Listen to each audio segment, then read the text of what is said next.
मैं आपको सुना रहा हूं अपनी मंडली के सदस्य जमशेद कमर सिद्दीकी की लिखी कहानी the perfect murder. Kalyan railway station पर उस दोपहर रोजाना से ज्यादा भीड़ थी। शायद लोनावला में कोई सरकारी नौकरी का भर्ती इम्तिहान था। प्लेटफॉर्म की बेंच पर, वेटिंग रूम में, डिस्प्ले बोर्ड के इर्द गिर्द जहां देखो नौजवान चेहरे दिखाई दे रहे थे। यात्रीगण कृपया ध्यान दें। गाड़ी number 1127 Chennai mail platform number 3 पर खड़ी है। यात्रियों से अनुरोध है कि कृपया पटरियों पर न उतरें, पुल द्वारा ही प्लेटफॉर्म क्रॉस करें। धन्यवाद। अनाउंसमेंट होते ही लोग फटाफट पटरियों पर उतर गए और प्लेटफॉर्म नंबर 3 पर खड़ी चेन्नई मेल में चढ़ने लगे। मुंबई से चेन्नई जाने वाली इस लंबी दूरी की ट्रेन में अभी तक सिर्फ रिजर्व टिकट वाले यात्री थे, लेकिन रूट में लोनावला होने की वजह से अनरिजर्व टिकट वाले लोग भी चढ़ने लगे। स्लीपर डिब्बे के गेट पर 5-5 लोग फंसे हुए थे। भीड़ का हाल ये था कि कुछ रिजर्व टिकट वाले भी ट्रेन में नहीं चढ़ पा रहे थे। एसी फर्स्ट क्लास कंपार्टमेंट का माहौल अलग था। वहां खामोश कंपार्टमेंट की लाल गद्दी वाली चौड़ी सीटों पर यात्री आराम से बैठे गाड़ी के चलने का इंतजार कर रहे थे। कंपार्टमेंट नंबर A3 में विंडो के आमने सामने की 2 सीटों में से एक पर बैठे थे अमरीश अस्थाना। उम्र यही कोई 55-60 के आसपास। चेहरा भरा हुआ, जिस पर करीने से ऊपर घूमती हुई घनी मूछें थीं। पेट जरा निकला हुआ और कलाई के पास खरोंच का एक पुराना निशान था। सफेद कमीज पर बादामी सदरी पहने हुए Amrish Asthana retired criminal psychologist और प्रोफेसर थे। उन्होंने एक किताब भी लिखी थी। अस्थाना साहब खिड़की के शीशे से बाहर प्लेटफॉर्म पर हड़बड़ाए हुए चेहरों को हिकारत से देख रहे थे। कहाँ से आ जाते हैं, ब्लडी नॉनसेंस। वो अंग्रेजी अखबार का पन्ना पलटते हुए बड़बड़ाए। उस लग्जरी कंपार्टमेंट में सिर्फ 4 लोगों के बैठने का इंतजाम था। हालांकि बाकी 3 लोगों का भी अता पता नहीं था। कुछ ही देर में ट्रेन ने खिसकना शुरू कर दिया और प्लेटफॉर्म से आती वो हल्की आवाजें और हल्की होती चली गईं। अस्थाना साहब ने सीट के किनारे लगे होल्डर पर फंसी पानी की बोतल निकाली और 2 घूंट पीकर खिड़की से बाहर देखने लगे। कल्याण रेलवे स्टेशन के आउटर पर खड़े खराब इंजन, कुछ पुराने रेल के डिब्बे, रेलवे कॉलोनी की वो सीखचों वाली बाउंड्री दिख रही थी। बीच बीच में क्रॉसिंग पर रेल के गुजर जाने का इंतजार करती टैक्सी और मोटरसाइकिलें भी खड़ी थीं। तभी उस कंपार्टमेंट का दरवाजा किसी ने स्लाइड किया तो अस्थाना साहब ने चौंक कर देखा। हेलो, एक 40-45 की उम्र वाले शख्स ने कहा तो अस्थाना साहब ने मुस्कुराकर जवाब दिया।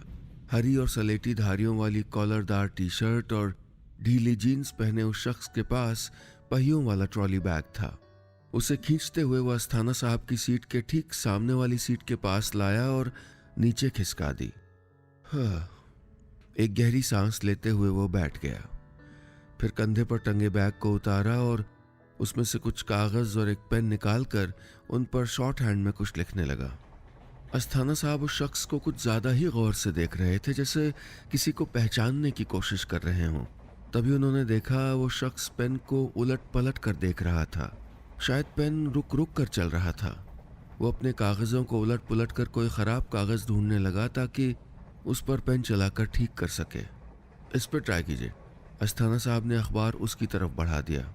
ओह थैंक यू, कह के वो मुस्कुराया और अखबार पर पेन से कुछ लिखने की कोशिश करने लगा। कलम अब भी रुक रुक कर चल रहा था। लाइए, मुझे दीजिए। अस्थाना साहब ने हाथ बढ़ाकर कलम और अखबार मांगा और फिर कलम दाएं हाथ में पकड़कर जोर से झटकने लगे। फिर अखबार पर कुछ लिखते हुए बोले, लीजिए, ये चलने लगा। तजुर्बा ही आखिरकार काम आता है। कह के गर्व से हंसते हुए उन्होंने कलम वापस लिया और काम में उलझ गए। अस्थाना साहब फिर से उस शख्स को गौर से देखने लगे। ट्रेन शहर क्रॉस कर चुकी थी। खिड़की से दूर तक हरे भरे खेत, पगडंडियां और फैला हुआ आसमान दिख रहा था। तो कब आए ओमान से? अस्थाना साहब ने इस बार चेहरे पर शरारत भरे अंदाज में पूछा तो वो हड़बड़ा गया। जी, आप पहचानते हैं मुझे? आपको किससे पता कि? उसने कागज किनारे रखते हुए पूछा तो अस्थाना साहब बोले, आपके अटैची पे एयरपोर्ट के ट्रैवल टैग ने बता दिया। ओह आई सी। उस शख्स ने सीट के नीचे से बाहर झांकती हुई ट्रॉली बैग को अंदर खिसकाते हुए कहा और फिर कुछ मुस्कुरा कर बोला, यू स्मार्ट मिस्टर अस्थाना। इस बार अस्थाना साहब के चेहरे पे हैरानी आई। आपको मेरा नाम कैसे मालूम? तभी मैं कहूँ कि आपको देखा जरूर है। अस्थाना साहब ने हड़बड़ाई हुई बेचैन आवाज में पूछा तो वो शख्स मुस्कुराया और अखबार की तरफ इशारा करते हुए बोला, 99% लोग पेन चलाने की कोशिश करते टाइम अपना ही नाम लिखते हैं। ओह। अस्थाना साहब मुस्कुराए तो उस शख्स ने अपना हाथ आगे बढ़ाते हुए कहा, विकास यादव, ओमान में बिजनेस करता हूँ। ऑफिशियल ट्रिप पे आया था, पुणे से वापसी की फ्लाइट है। ओह अच्छा। अस्थाना साहब ने हाथ थामते हुए कहा, Amrish Asthana, as you know, criminal psychologist and retired professor, Kalyan college. Amrish Asthana. Vikas ने अस्थाना साहब का हाथ पकड़े पकड़े नाम दोहराया। आप वही क्रिमिनल साइकोलॉजिस्ट तो नहीं जिन्होंने वो किताब लिखी है, the perfect murder? Is that you? Asthana साहब ने फख्र से चेहरा हिलाते हुए कहा, जी हाँ। आपने पढ़ी है? नहीं, मैंने पढ़ी तो नहीं, विकास ने जवाब दिया, लेकिन बड़ा जिक्र सुना है उसका। एक आदमी जिसकी बीवी का अफेयर किसी दूसरे शख्स से हो जाता है और फिर वो आदमी बड़ी चालाकी से उस शख्स का कत्ल कर देता है। इसी बारे में है ना? अस्थाना साहब अपनी बादामी सदरी ठीक करते हुए जरा पीछे खिसके और हाँ में सर हिला दिया। Oh great to meet you, Vikas ने हिचकिचाते हुए कहा। एक्चुअली मैं थ्रिलर नॉवेल्स का बहुत शौकीन हूँ। इनफैक्ट मैं खुद अपना पहला थ्रिलर लिखने वाला हूँ। Stuart McBride, James Patterson, the murder house वाले, और हाँ वो निकी फ्रेंच, इन सबको खूब पढ़ा है। मेरे एक दोस्त ने आपकी किताब सजेस्ट भी की थी लेकिन मौका नहीं लगा। बाय द वे, आपको पता है कि कुछ लोग कहते हैं कि वो कहानी मेरी असली जिंदगी की कहानी है। अस्थाना साहब ने उसकी बात काटते हुए इत्मीनान से कहा, मैं जानता हूँ, मैंने अपनी बीवी के उस आशिक का कत्ल कर दिया और इस परफेक्शन से किया कि आज तक उस केस को कोई क्रैक नहीं कर पाया। यही कहते हैं ना? विकास अपनी सीट पर जरा पीछे खिसकता हुआ बोला, हाँ लेकिन आप क्या कहते हैं? मैं कुछ नहीं कहता, खामोश रहता हूँ, लेकिन इनकार भी नहीं करता।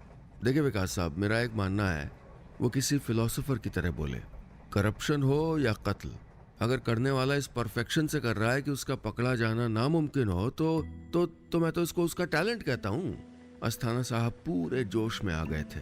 पैर पे पैर रख के बोले, अबे इतनी बड़ी पुलिस फोर्स है, इन्वेस्टिगेटिंग एजेंसी है, डिटेक्टिव हैं, कोई इतने लोगों को फेल कर सकता है तो ये तो आर्ट है ना।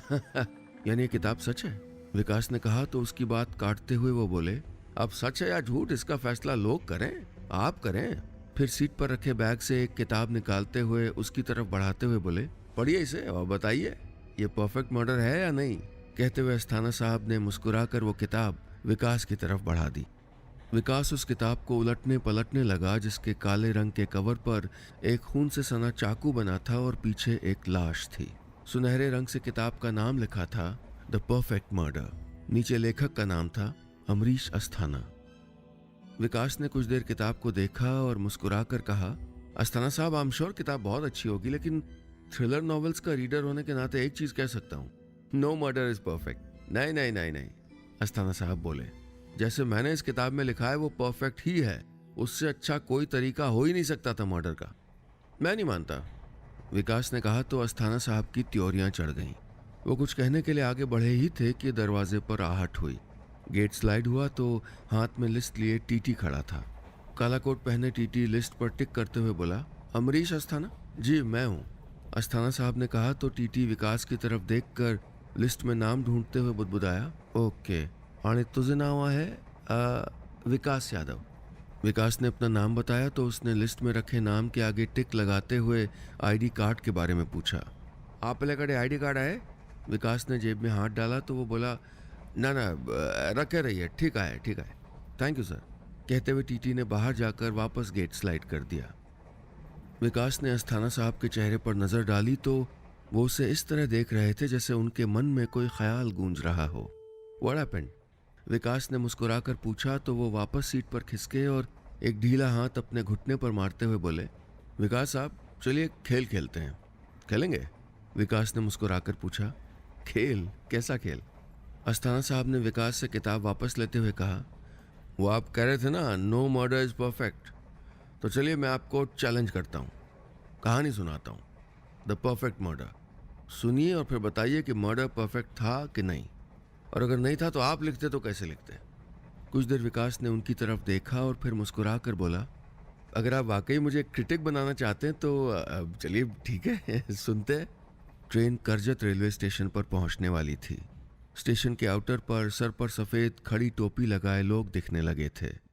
कंपार्टमेंट में बाहर से आती आवाज़ें तेज़ हो रही थीं और उस सीट के आमने सामने बैठे दो अजनबी मुसाफिरों की बातें दिलचस्प होती जा रही थीं। वो नहीं जानते थे कि जो खेल वो खेलने जा रहे थे उसके नतीजे कितने खतरनाक होने वाले थे। करजत रेलवे स्टेशन पर चाय और पानी की बोतलें बेचने वालों की आवाज़ें गूंज रही थीं, लेकिन A3 कंपार्टमेंट में एक सनसनीखेज खामोशी थी। काले रंग के कवर वाली वो किताब विकास के हाथ में थी। अस्थाना साहब अपनी घनी मूंछों को ताव देते हुए बोले, तो विकास जी शुरू करें। विकास ने मुस्कुराकर पीछे खिसकते हुए पैर पर पैर रखा, हाथ से इशारा करते हुए कहा, बिल्कुल। अस्थाना साहब बोले, ये कहानी मैंने फर्स्ट पर्सन में लिखी है, यानी लेखक ही हीरो है, इसलिए मैं कह के ही लिखी है, वैसे ही सुनाता हूँ। विकास ने हाँ में सर हिलाया और अस्थाना साहब की आंखों में गौर से देखने लगा। उन्होंने बोलना शुरू किया, 7 अरब चेहरों की इस दुनिया का सबसे बड़ा सच ये है कि यहाँ कुछ मुफ्त नहीं है। रोटी का हर निवाला, नर्म बिस्तर की हर करवट, आराम की हर मुस्कुराहट कमानी पड़ती है। अक्सर इस रास्ते पे ऐसे मोड़ आते हैं जहाँ धोखा, बेईमानी, झूठ ज़रूरत बन जाता है। मैं 7 अरब की उस गुमनाम भीड़ का हिस्सा बनने के लिए पैदा नहीं हुआ था, इसलिए मैंने हमेशा दिल से नहीं दिमाग से काम लिया। और यही वजह है कि शहर के कामयाब लोगों में हमेशा मेरा शुमार होता था। मेरे कई कारोबार थे, प्रॉपर्टी बिजनेस, फिशरीज, गाड़ियों की खरीद फरोख्त और एक बड़ा पोल्ट्री फार्म भी। सब कुछ था, इज्जत, दौलत, कामयाबी और एक चाहने वाली बीवी भी। सुचित्रा नाम था उसका। विकास ने देखा कि सुचित्रा का नाम आते ही अस्थाना साहब के चेहरे के तासुरात बदले। वो अपनी लिखी कहानी में ऐसे खो गए जैसे सुचित्रा का किरदार उनकी असल बीवी का किरदार हो।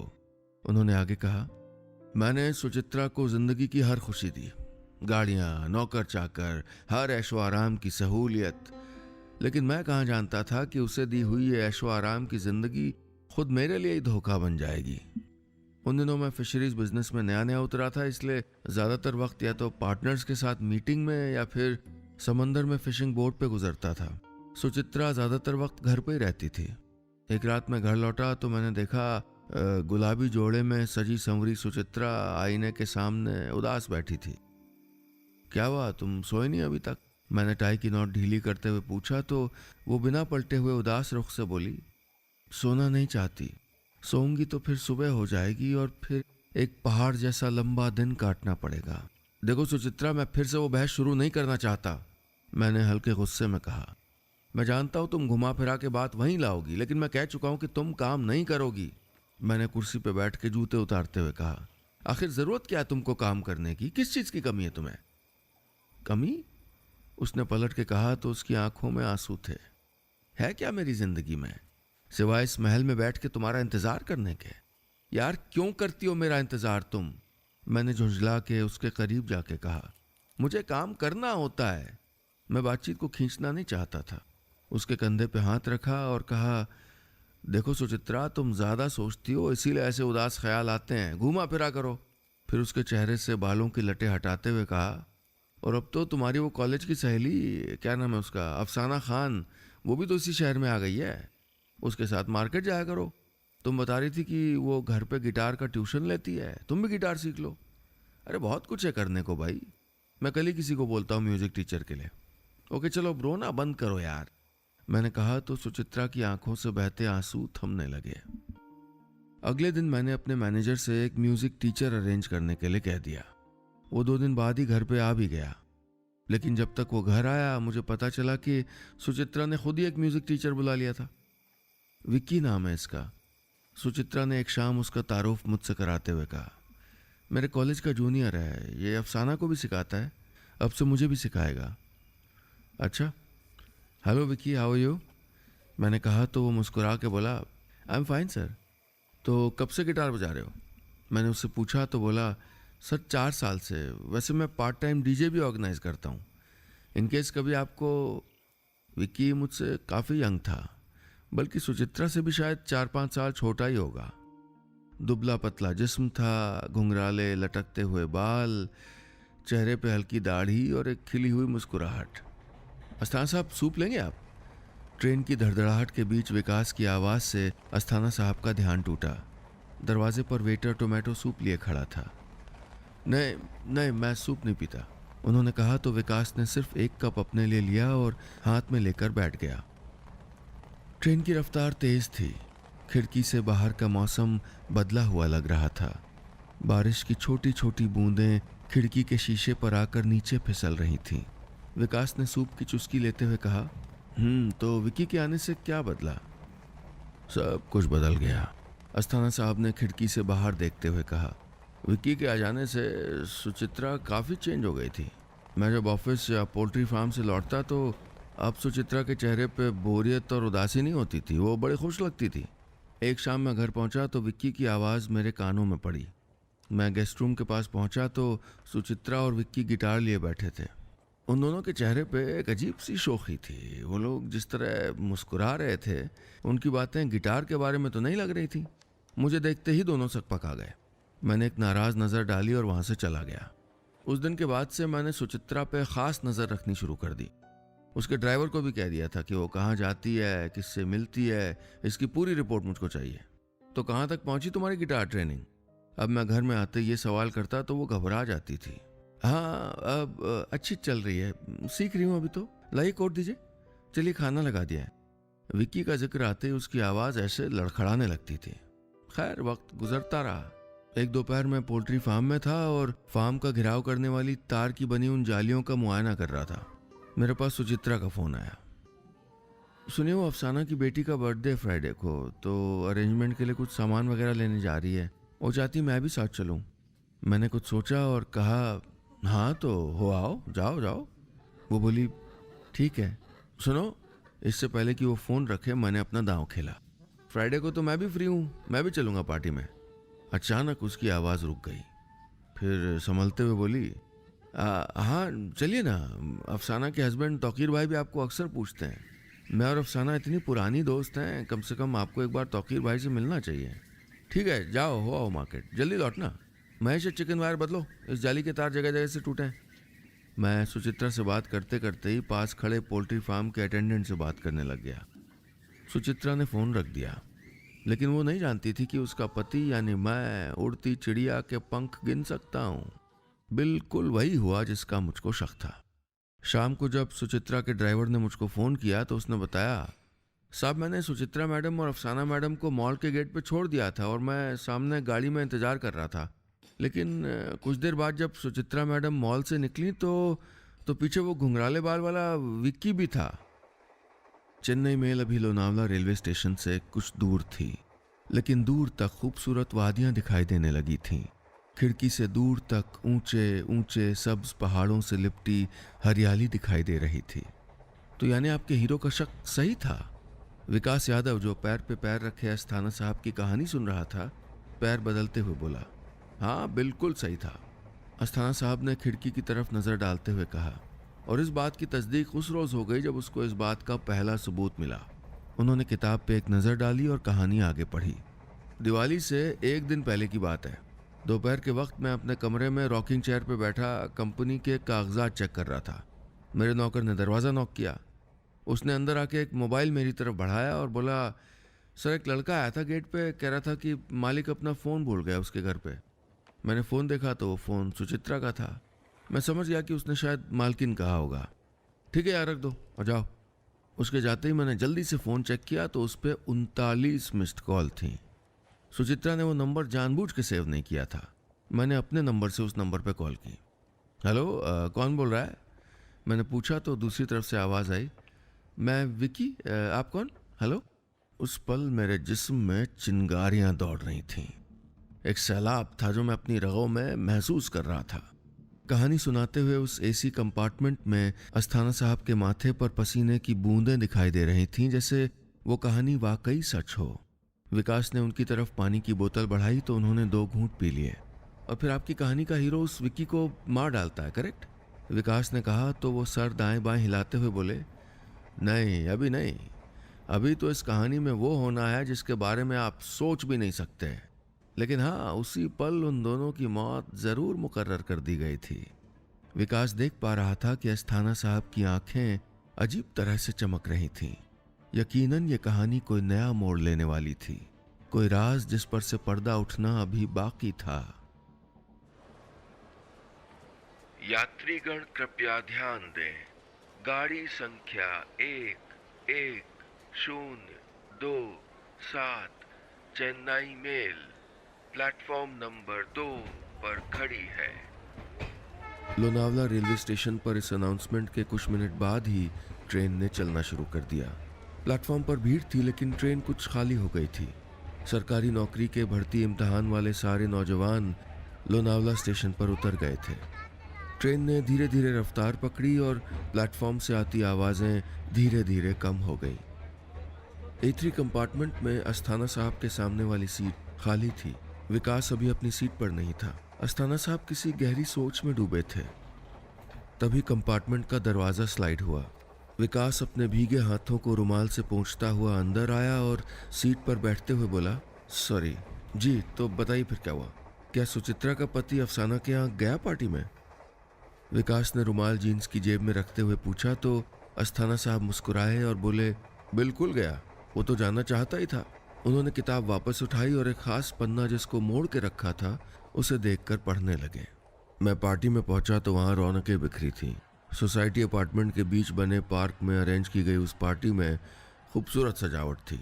एक तरफ खाने पीने का इंतजाम था और दूसरी तरफ एक डीजे का इंतजाम था। वहाँ तेज म्यूजिक के साथ लाल पीली लाइट जलती बुझती थी।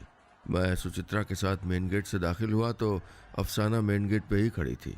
आइए आइए, वेलकम, उसने मुस्कुरा के कहा और सुचित्रा को धीरे से गले लगाया। मैंने अफसाना को इससे पहले अपनी शादी में देखा था, काफी बदल गई थी वो। खैर, केक कटा, हैप्पी बर्थडे सॉन्ग हुआ, खाना पीना शुरू हो गया, लेकिन मैं एक किनारे बैठा उस चेहरे को ढूंढ रहा था जिसके वहां होने का मुझे पूरा शक था। और मेरा शक सही भी निकला। मैंने देखा कि सुचित्रा डीजे फ्लोर के पास खड़ी मुस्कुरा रही है। मैंने डीजे पे गौर से नजर डाली तो चौंक गया। डीजे विक्की था। ट्रेन में एक चुभती हुई खामोशी थी। विकास अस्थाना साहब को गौर से देख रहा था। क्या कहानी के हीरो को इसके अलावा भी कोई सबूत मिला? उसने पूछा तो उन्होंने आहिस्ता से सर हिलाया और बोले, हाँ मिला, वो सबूत जिसके बाद कुछ सोचने समझने को बाकी नहीं रहा। उन्होंने गहरी सांस ली और आगे पढ़ना शुरू किया। वो 22 दिसंबर की तारीख थी।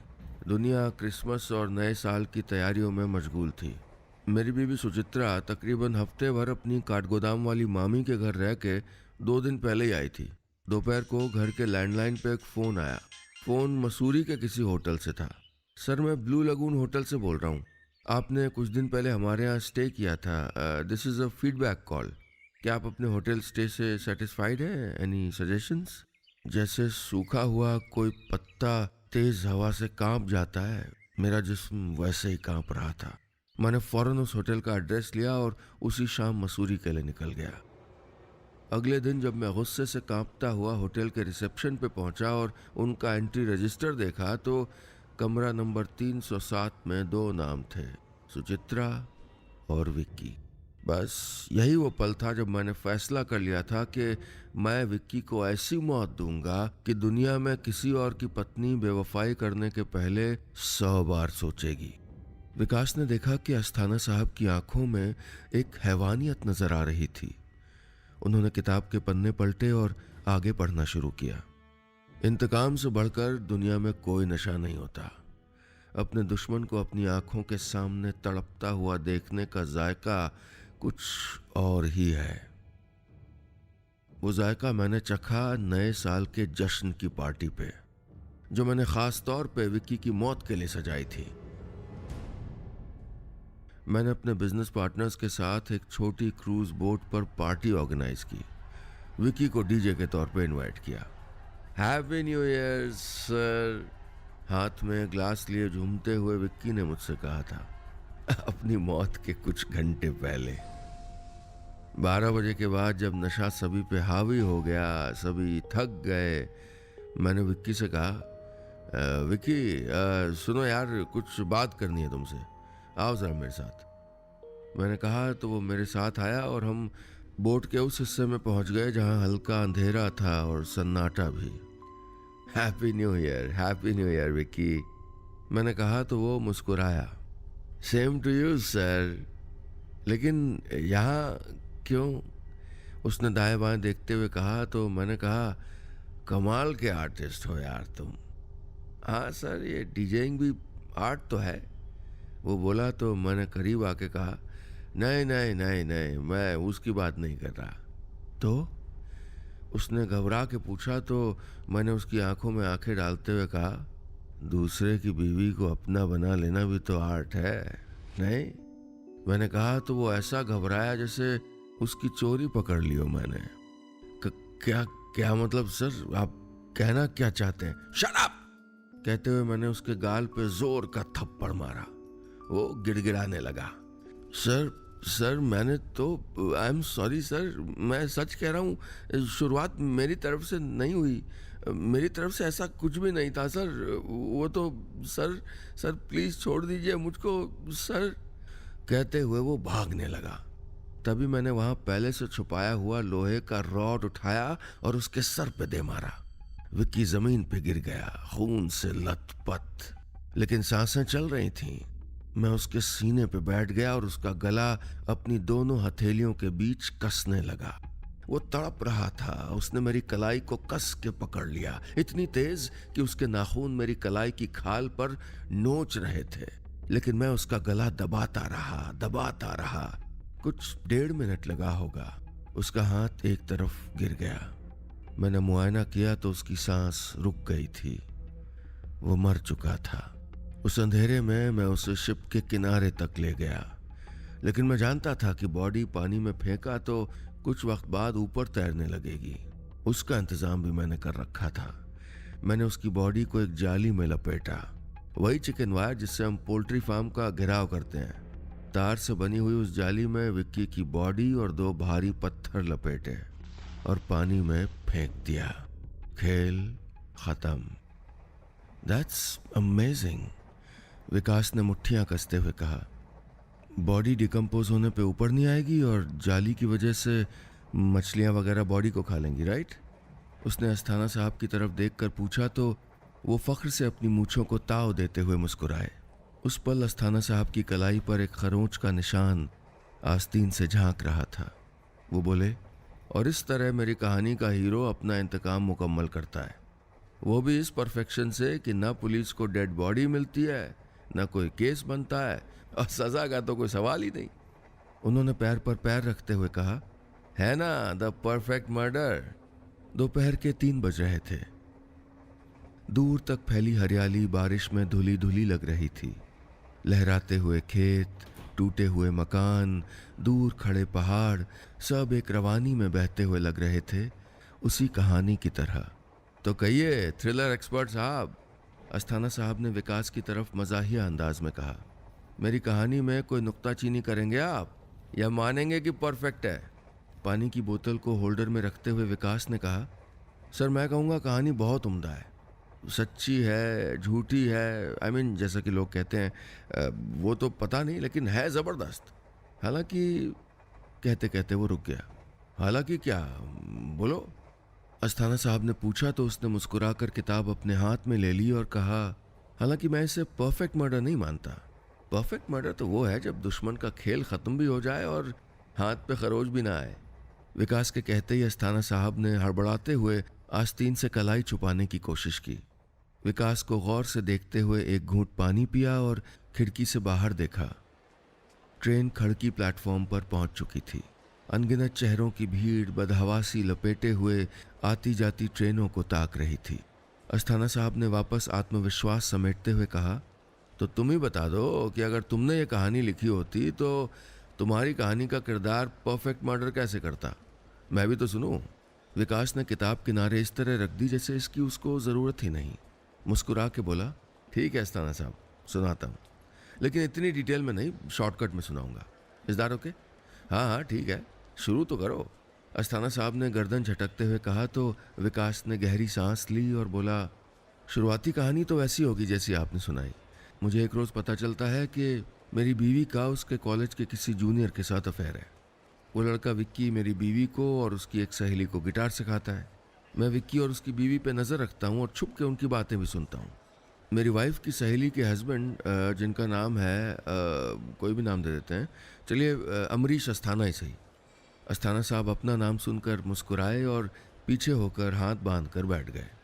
विकास ने आगे कहा, तो कैरेक्टर्स में कंफ्यूज मत होइएगा, फिर से बताता हूँ। मेरी पत्नी का अफेयर गिटारिस्ट विक्की के साथ, मेरी पत्नी की एक सहेली है और उसके पति का नाम है अस्थाना। मैं विक्की को जान से मारने की प्लानिंग कर रहा था, बस मुझको एक मौके की तलाश थी। लेकिन एक रोज़ जब मैं ऑफिस से लौटा तो मैंने रोज़ की तरह कान लगा के अपनी बीवी और विक्की की बातें सुनी। विक्की मेरी बीवी से कह रहा था, यार ये सुचित्रा का पति अस्थाना बहुत अजीब है, बेवजह शक करता है। उसे लगता है कि मेरा और उसकी बीवी सुचित्रा का अफेयर है, जबकि हम दोनों मुस्कुराते सिर्फ इसलिए क्योंकि वहाँ तुम्हारी बात होती है। मेरी बीवी ने विक्की का हाथ अपने हाथ में लिया और चूमते हुए कहा, वो तो क्रिमिनल साइकोलॉजिस्ट है, शक तो करेगा ही। विक्की ने कहा, वो तो ठीक है, लेकिन कभी कभी मुझे पता चल जाता है कि वो दरवाजे की आड़ लेके हमारी बातें सुनता है, बड़ा डर लगता है। उस रोज़ मुझे पता चला कि भले गिटारिस्ट का अफेयर मेरी बीवी के साथ था, लेकिन मेरी बीवी की सहेली के हस्बैंड अस्थाना साहब को लगता था कि उस गिटारिस्ट का अफेयर उसकी बीवी के साथ है। मैंने अस्थाना साहब के बारे में थोड़ी जानकारी जुटाई तो पता चला कि आदमी चालू है, लेकिन उतना नहीं जितना खुद को समझता है। और उसी दिन मैंने फैसला कर लिया कि विक्की के कत्ल का नेक काम मैं अपने हाथों से नहीं, अस्थाना साहब के हाथों करवाऊंगा। खेल खत्म हो जाएगा और मेरे हाथ पे खरोंच भी नहीं आएगी। चेन्नई मेल खड़की के खूबसूरत रास्तों से होकर गुजर रही थी। दूर तक फैली जमीन और आसमान उन तमाम हरियाली भरे खेतों के पीछे एक जगह पर मिल रहे थे। बाहर का शोर एसी कंपार्टमेंट A3 के अंदर आते आते हल्की हलचल में बदल रहा था। विकास की कहानी सुनते सुनते अस्थाना साहब की आंखों की चमक और चेहरे की हैरानी बढ़ती जा रही थी। क्या हुआ अस्थाना साहब? विकास ने शरारत से कहा। आप शौक में क्यों आ गए? ये तो महज कहानी है और कहानी मेरी है, मैं जो चाहे करूं, है कि नहीं?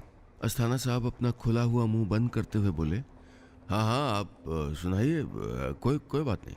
विकास मुस्कुराया और बोला, तो प्लानिंग तो मैं पूरी कर चुका था, लेकिन मुझे चाहिए था एक मौका। और ये मौका मुझे उस दिन मिला जब मेरी बीवी अफसाना ने एक दिन मुझसे कहा कि वो बेटी की बर्थडे सेलिब्रेशन के लिए मार्केट जाकर कुछ सामान लाना चाहती है।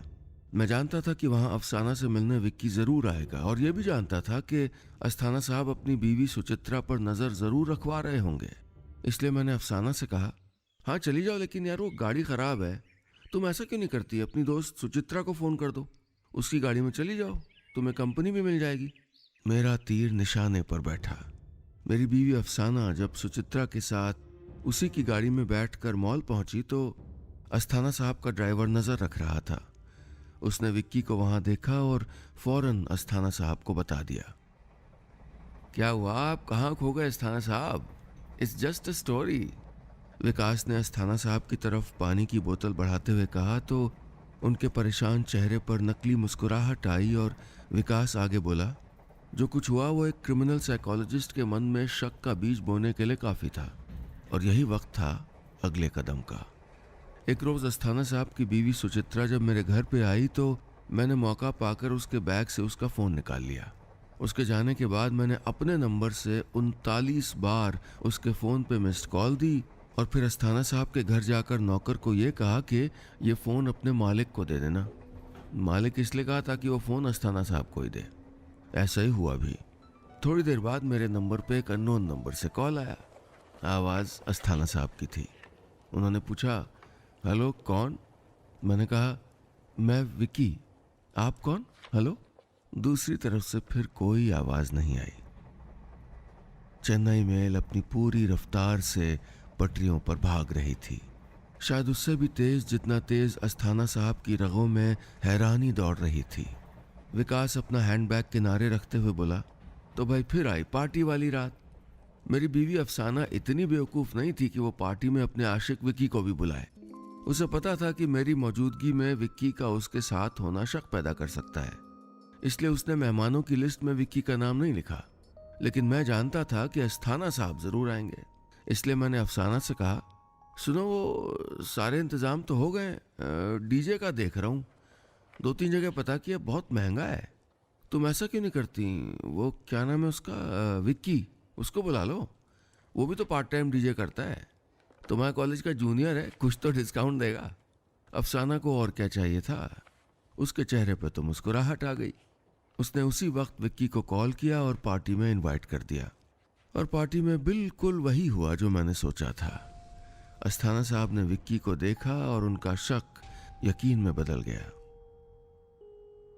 धड़धड़ाती ट्रेन में अस्थाना साहब के चेहरे के तेवर अब बदलने लगे थे। वो कभी विकास को देखते, कभी बेल्ट सीधी करने के बहाने उठ खड़े होते। जिसमें बेचैनी दौड़ने लगी थी। विकास ने कहा, चाय पिएंगे? उन्होंने जल्दी से ना में सर हिलाया और बोले, तुम आगे सुनाओ। विकास मुस्कुराया और बोला, ठीक है। उसने आगे कहा, तो अस्थाना साहब के मन का शक मैंने यकीन में बदल दिया। लेकिन किसी के हाथों किसी का कत्ल करवाने के लिए काफी नहीं था। कत्ल करवाने के लिए चाहिए बेहिसाब नफरत और बेहिसाब गुस्सा। तो इसके लिए मैंने चला अपना आखिरी दांव। नए साल के आसपास मैंने अफसाना से कहा कि चलो मसूरी घूम के आते हैं। मैं जानता था कि अफसाना को मेरे साथ वेकेशन जाने में कोई दिलचस्पी नहीं है, लेकिन वो चालाक थी। जानती थी कि मना करेगी तो मेरे मन में शक पैदा करेगी। तैयार हो गई। मैं, अफसाना और बेटी मसूरी के होटल ब्लू लगून में रुके और वापस आ गए। कुछ दिन बाद मैंने एक पब्लिक फ़ोन से अस्थाना साहब को कॉल किया और उनसे होटल की सर्विस का फीडबैक मांगा।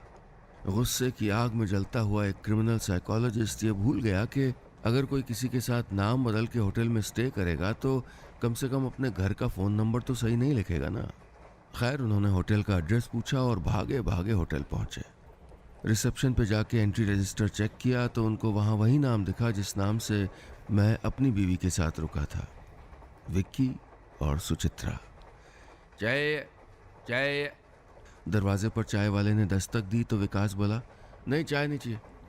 अस्थाना साहब, जिनका गला सूख गया था, बोले, ले लेते हैं भैया, दे दो चाय। थोड़ी देर बाद अस्थाना साहब चाय हाथ में लिए एक टक विकास को देख रहे थे। उसने हाथ से इशारा करते हुए मुस्कुरा कर कहा, चाय पीजिए, it's just a story.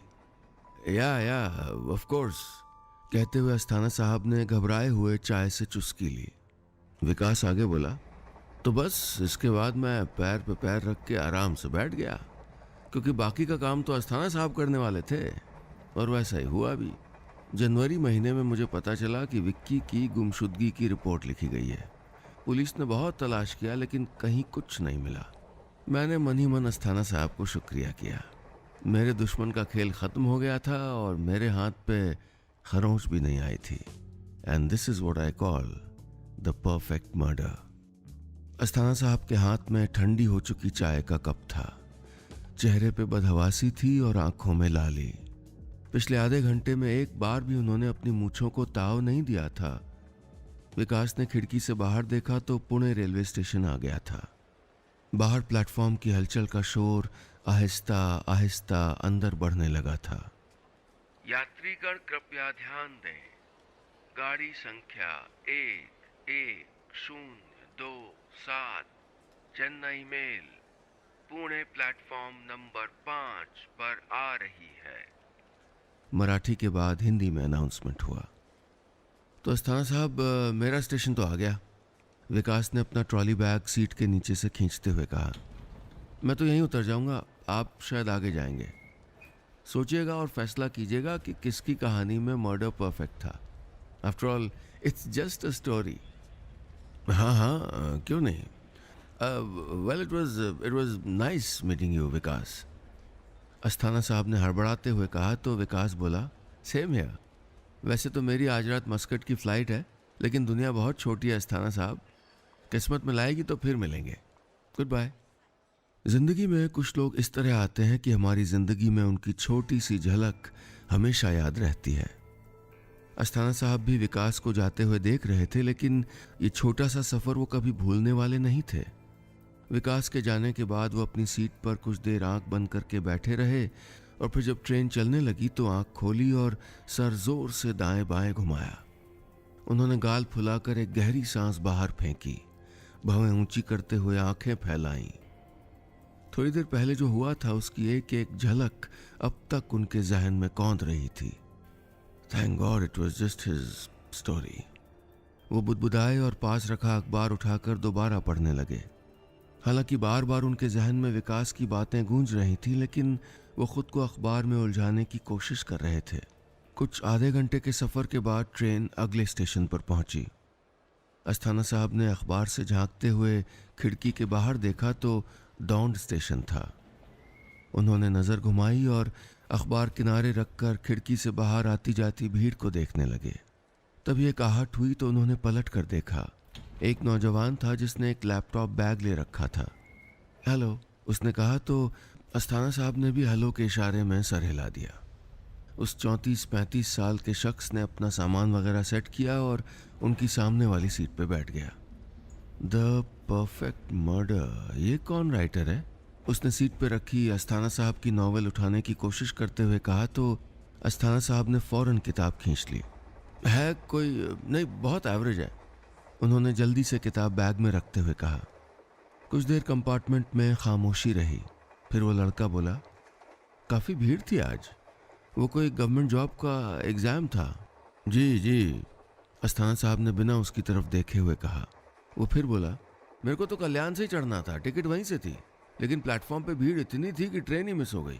Asthana साहब फिर चौंके। क्या आपका टिकट कल्याण से था? उन्होंने पूछा तो वो बोला, जी बाय कार यहाँ तक आया तब जाके ट्रेन पकड़ पाया, वरना चेन्नई पहुँचना बहुत मुश्किल हो जाता। क्या नाम है आपका? अस्थाना साहब ने हड़बड़ाते हुए पूछा तो वो बोला, विकास यादव। अस्थाना साहब के कानों में ये नाम बहुत देर तक गूंजता रहा। उन्होंने सर पकड़ लिया। अगर विकास यादव ये है तो वो कौन था? कौन था वो? ये सवाल उनके जहन में शोर कर रहा था। उन्हें उस शख्स की एक एक बात याद आ रही थी। उसकी मुस्कुराहट की एक एक झलक अस्थाना साहब के जहन में किसी फिल्म की तरह चल रही थी। Are you okay sir? नए वाले विकास यादव ने पूछा, जो उनका अखबार अपने हाथों में लेकर पढ़ रहा था। अस्थाना साहब ने इशारा किया कि वो ठीक है तो वो वापस अखबार पढ़ने लगा। तभी उनको याद आया कि उस शख्स ने अखबार पर कलम चलाने की कोशिश की थी और ये कहा था कि पेन चलाने की कोशिश करते वक्त 99% लोग अपना नाम ही लिखते हैं। अस्थाना साहब ने बिना कुछ कहे सामने बैठे लड़के से अखबार छीन लिया तो वो हड़बड़ा गया। फिर जल्दी से अखबार का पहला पन्ना देखा तो वहां कलम की रुकी रुकी स्याही में लिखा था, तौकीर। बस इतनी सी थी ये कहानी।